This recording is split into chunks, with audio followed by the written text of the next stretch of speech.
there. It's another tarot sesh for Gemini. I'm the Cannastrologer. My name is Abby, and this is a reading for the week of February 13th through the 19th. Gemini, this is for Sun, Moon, Rising, and Venus. If you have strong Gemini placements anywhere within your chart and any parts of this resonate with you, then it's meant for you. Don't try to force anything. Know that energies can be crisscrossed, flip-flopped, reversed, and that everybody also encompasses both masculine and feminine energies within them. So it's all about balance. Make sure before we get started that you like, share, subscribe, please, and thank you. There's also, I believe, there's a notification bell that you can hit, and you'll get contacted or updated with all of my upcoming content and stuff. I do weeklies, I do monthlies, I do fun little in-betweens. Just depends how I'm feeling.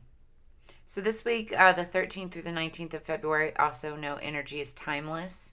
So you could be getting this after, the 19th, and the message calls to you, then take it as it resonates. But it's Valentine's Day this week, and Scorpio making season, if you will. It's when most of us Scorpios were conceived. The good ones, at least. No, I'm kidding. I'm just teasing. I say most of us because I'm a Scorpio. I have Scorpio, Sun, Moon, Rising, Uranus, and two asteroids. On Monday, the last quarter moon is going to be in Scorpio, but it moves into Sagittarius, which is the time of big thinking, long-term plans. And then on Thursday, it enters Capricorn, which is career, business, and structure. Then on Saturday, the moon enters Aquarius, which is ideas. It's like the energy of ideas and solutions. Then on Sunday, the moon enters Pisces. But then, the moon enters Pisces on Saturday. Not the moon. I'm sorry, I got that messed up. The sun enters Pisces on Saturday, and the moon enters Pisces on Sunday. So on Sunday, the moon and the sun will be in Pisces, which is like majestic energy for divination, reflection, mystical practices, stuff like that. Anything that's like spiritual related, that's a good day to practice. So the last quarter moon, also the energy surrounding that, is a great time to finish projects, clean house, tidy up, work magic to clear, release, and let go. Letting go has been a huge theme for many of the signs, and just in any kind of like healing work, shadow work, that kind of stuff. It's all about letting go, but that's hard to do for some people. I feel like I'm telling you this for a reason, Gemini. So the song that I had on pre-shuffle for you when I was getting the cards ready was Ghost by Justin Bieber. I am now, it doesn't surprise me now why he comes up on my playlists. Like, I did not put him there, but his music has messages that resonate. So some of the lyrics are miss your touch on nights when I'm hollow. You crossed a bridge I can't follow, and if I can't be close to you, I'll settle for the ghost of you. I miss you more than life. So I feel like there's somebody that you're missing, or this is the energy of somebody missing you. And this is something that you know, or you're pretty sure that you're not even going to get back. But you miss the memories, you miss the person, you miss the time that you had with them, but you just don't know if you're going to be getting it back. So you'll settle for the ghost of them. I also feel like there was some ghosting that went on in this relationship. You may have ghosted, this person starting off, and now it's like being returned to you or something. I'm feeling that vibe. And understand, energies can be reversed. So don't get offended when I say you, because it could be the other person. Let's get into this. For the week of the 13th through the 19th for Gemini, please. Spirit's calling you in for higher peace, power, protection, and prosperity for Gemini. What do we have for Gemini? The week of Valentine's Day.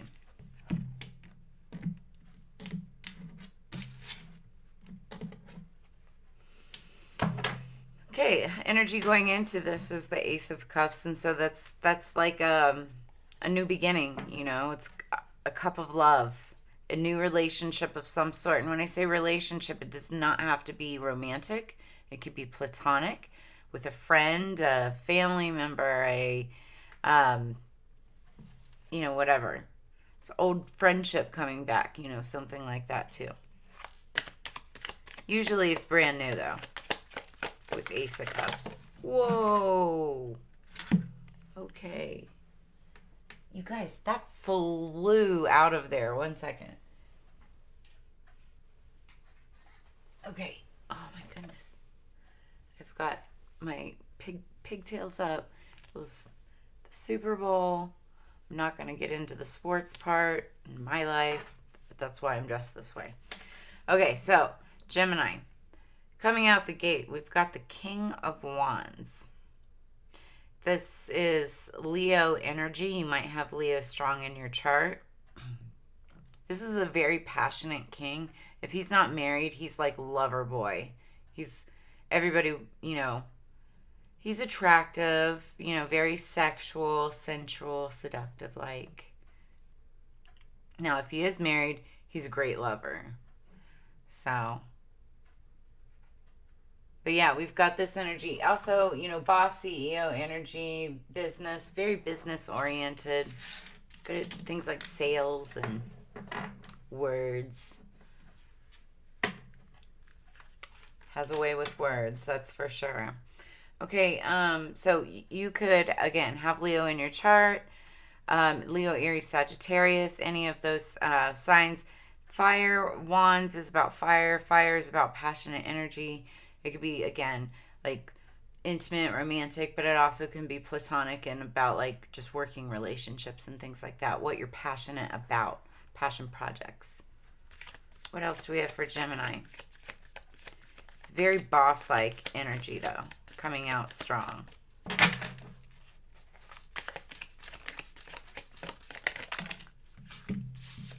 Gemini. Six of Cups. And so this is water energy, Scorpio, Cancer, Pisces. But this is also about offering a cup of love or offering something like to the past.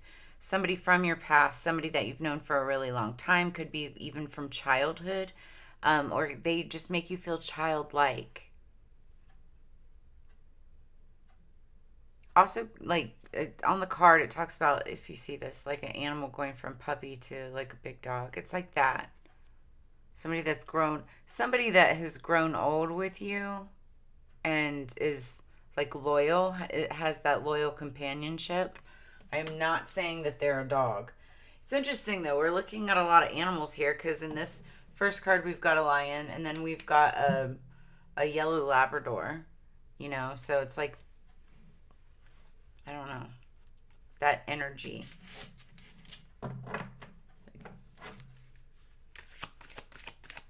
Like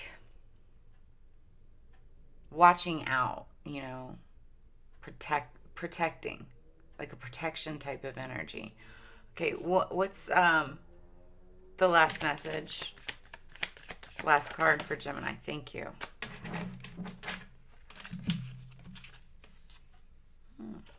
Seven of Swords. This is, okay, guys. I don't know if this is your energy or the other person, but this is what's like coming in, topping it off. This is sneaky behavior. This is very mischievous, deceptive behavior. Seven of Swords is not good energy, right? It's very sneaky, manipulative, lying, stealing, cheating, theft. So either this could be a message that, I don't know why I'm getting this, but I feel just check your belongings, and if you've got a guard dog or a protector, strong message there that pay attention to your animals, or maybe look into getting a guard dog, because you've got some kind of sneaky energy around yourself, whether it's your home or whatever. Maybe you're seeing blackbirds, a lot of these blackbirds. That could be a sign, an omen. And I'm not trying to freak you out. We're also going to clarify that this could be a warning. Also, I mean, I don't feel like that's I don't feel like the King of Wands is the Seven of Swords energy. I think the Seven of Swords energy is outside.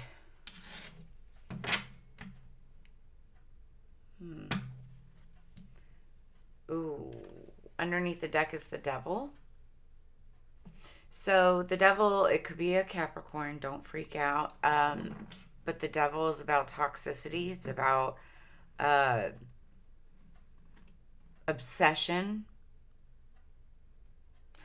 I hope that none of you are like sneaking around outside somebody's home and looking in windows or anything, but also understand that this could be happening to you. So to be aware. And also to be aware of guard animals or any kind of animals that can trigger.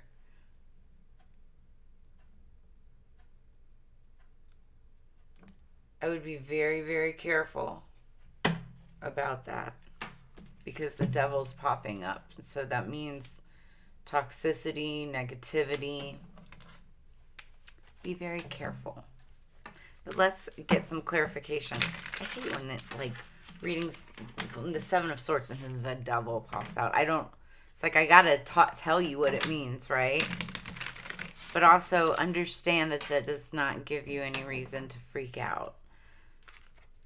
The Devil can just mean things like any kind of toxicity, overeating, over communication. This also is like super spy energy, like I was saying, spying and stuff. So this is like you like at a toxic level, looking at other people's social media, or God, I hope you're not following or you're not being followed or anything like that, but that could be that energy as well.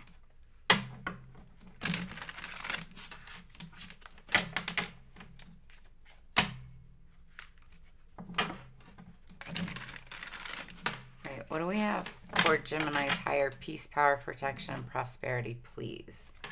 Clarifying the King of Swords, or the King of Wands. Why did I say swords? Because we were just talking about swords. Clarify the King of Wands, please. The Chariot. Okay, so the Chariot is water energy. It's Cancer. And you might have Cancer in your chart. This is fast-moving energy. So this is like travel. Also could be like going from point A to point B, like a trip or something like that. Or it has to do with your vehicle. You could be having some vehicle issues, maybe. I don't think they're really necessarily issues, though. Not with the King of Wands energy. I just heard black car.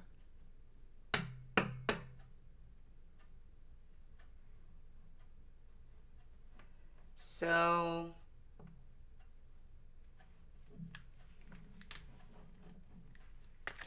let's clarify the Six of Cups. That came right out. Actually, both cards came out.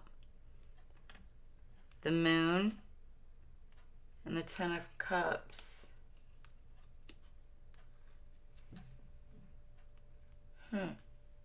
Okay, so we have secrets, and then we have the Ten of Cups. Secrets clarifying the Six of Cups. So secrets of the past, secrets about something from the past, secrets about secrets amongst friends, I feel like friends and family.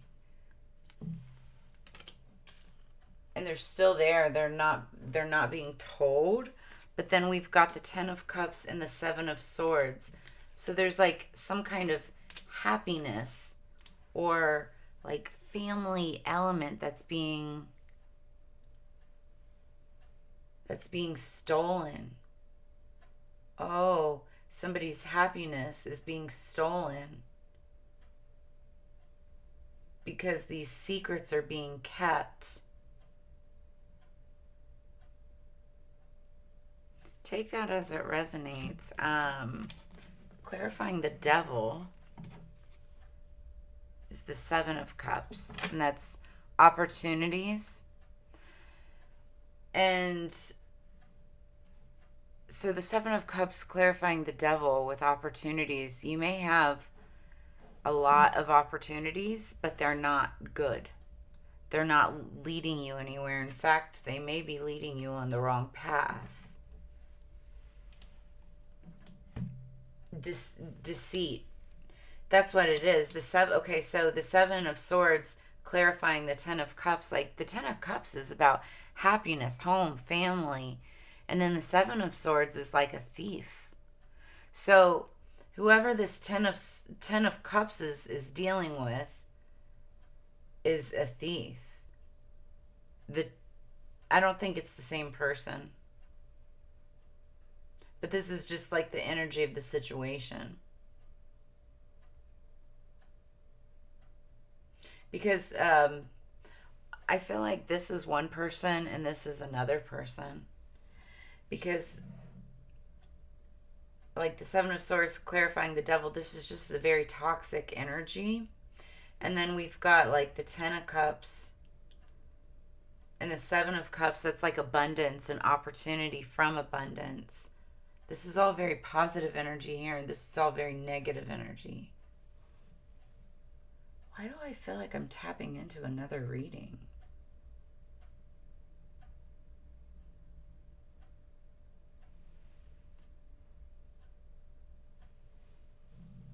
All right, we're going to clarify with the Oracle. What I love about Oracle is that messages come out that will generally 9 times out of 10, at least for me, clarify the tarot.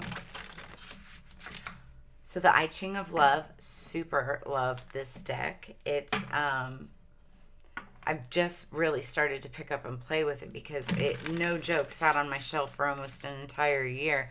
I got this on Valentine's Day last year in LA at the Eat, Pray, Love shop. I believe that's what it's called.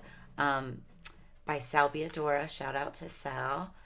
He is one of my favorite readers. I've got so many. There's so many of y'all that I love to watch. And I'm sitting here talking like he's actually watching this video. No. But love Sal. Go check him out. He does Vedic astrology, which is not your traditional well, I can't say traditional, but your general tarot that you see on YouTube or anything like that. Just look into it. Just Google it. All right, underneath the deck, we've got Fervor. Fervor. So it's like energy, gusto, like with haste. You see this horse racing backwards, back into the past, and there's lightning, and it's like a hazy sky, prickly pear, like with haste, with fervor. I can't say the word, but I'm not going to look at, we're not going to look into that definition. We will be reading this one, however. Number 57, wind. I feel like this has to do with the winds of change. It's interesting because the wind is blowing this way to the future, where the horse is running back. But if the horse is running back, the wind is blowing this way. And that's the way the wind is blowing in this card. Let's read this.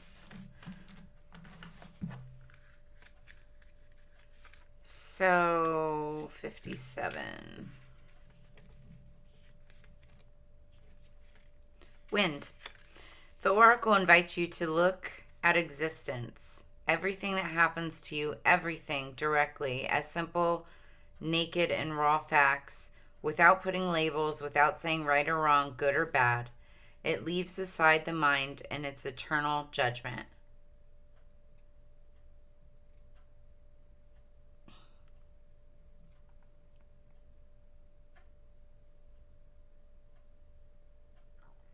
Sorry for that moment of silence there. I was just reading through that again to make sure that I understood everything that I had just said. So,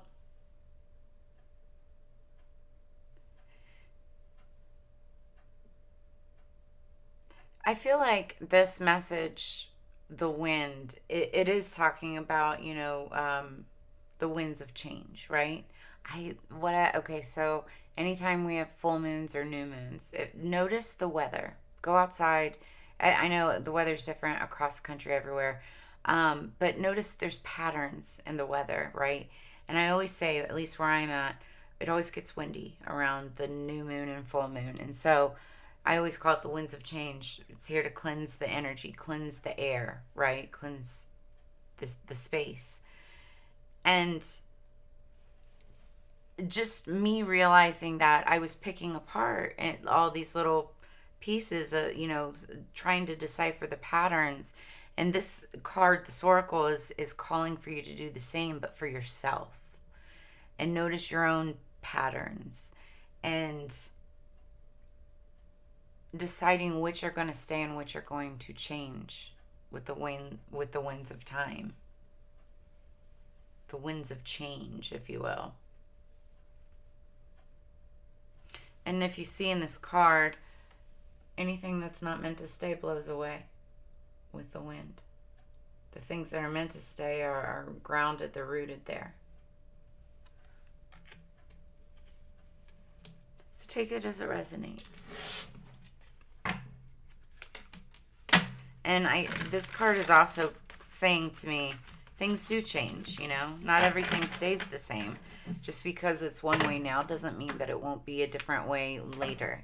Man, it is already almost 23 minutes. And, we're at the end. But I did not mean for this week's weeklies to go this long. It's a good spread, though. It's a good reading. This one got really in depth. Got some really weird energy, Gemini. Careful with okay, so, and here's the other thing too, I just realized. It's Valentine's Day week. Careful with the crazy ex-lovers and stuff like that.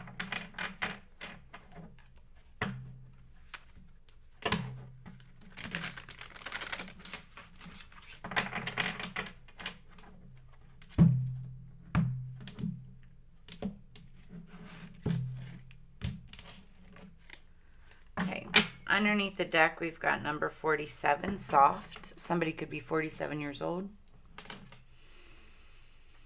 feel like that talks about softening yourself, your heart chakra, opening up.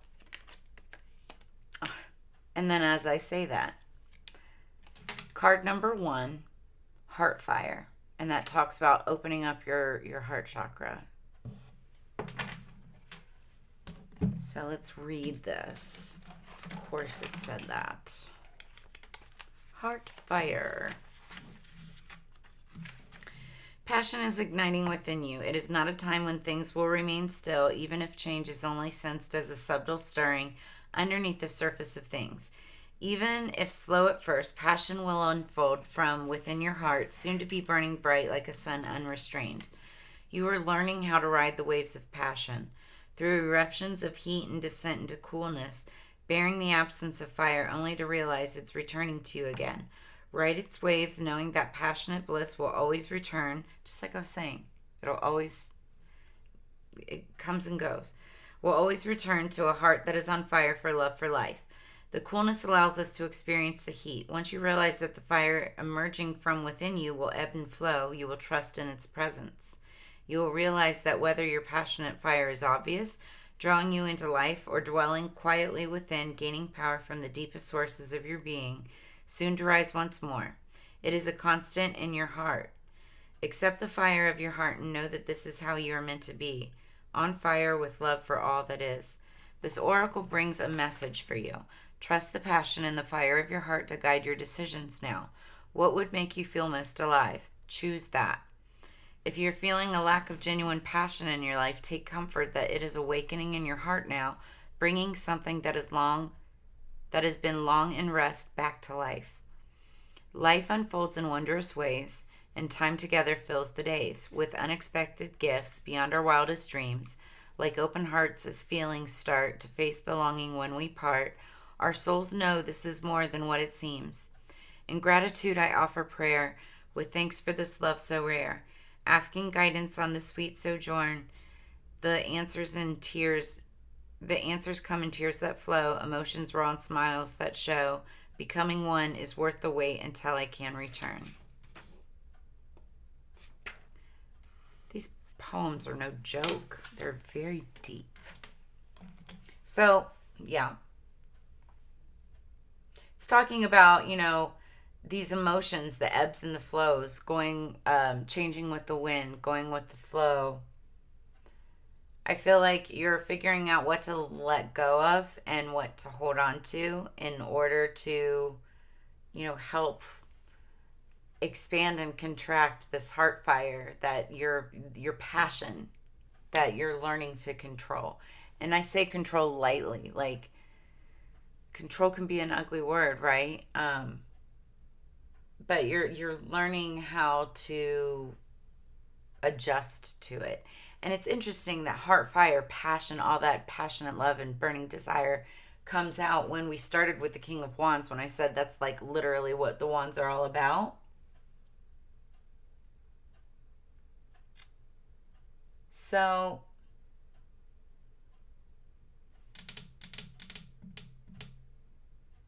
now that I'm looking at this, I also see that there could have been a situation where one of you, I'm just going to say one of you, probably you, was in that energy and still might be in the energy of sneaky running off multiple partners, something like that, right? Then there's another energy here that has mad opportunities based around house, home, abundance, family. Could be a water sign, but it seems like there's some secrets there, maybe just something that's not being said. And I feel like you may be trying to figure out what that is.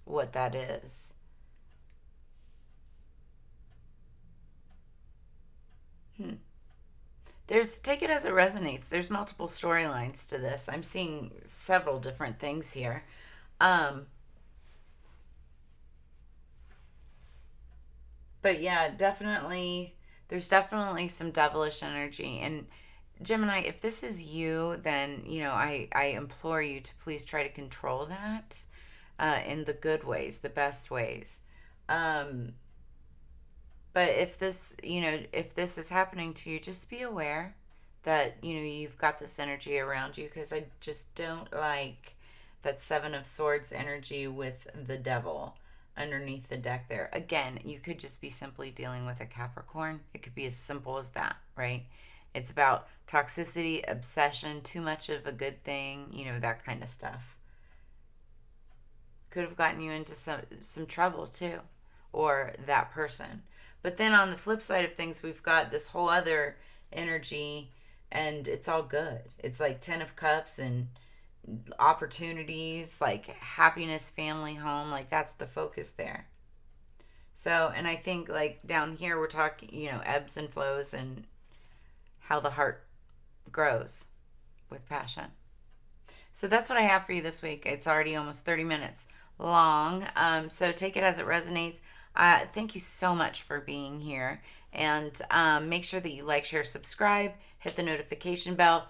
check out the giveaway that we're doing for the month of February. It's the Get Chill With Me in 2023 with Chill Still Pipes. We're giving away this copper chill still pipe. You just have to be 21 years of age or older. Fill out the information at thecannastrologer.com, or just check out the information below. You can get all the links there. Go check out Chill Still Pipes. And I'll see you on the flip side next week when you come back for a much shorter reading, I'm sure. But that said, as you know, it's Together We Grow. Thank you so much for being here, and have a fantastic week. Peace, Gemini. Happy Valentine's Day.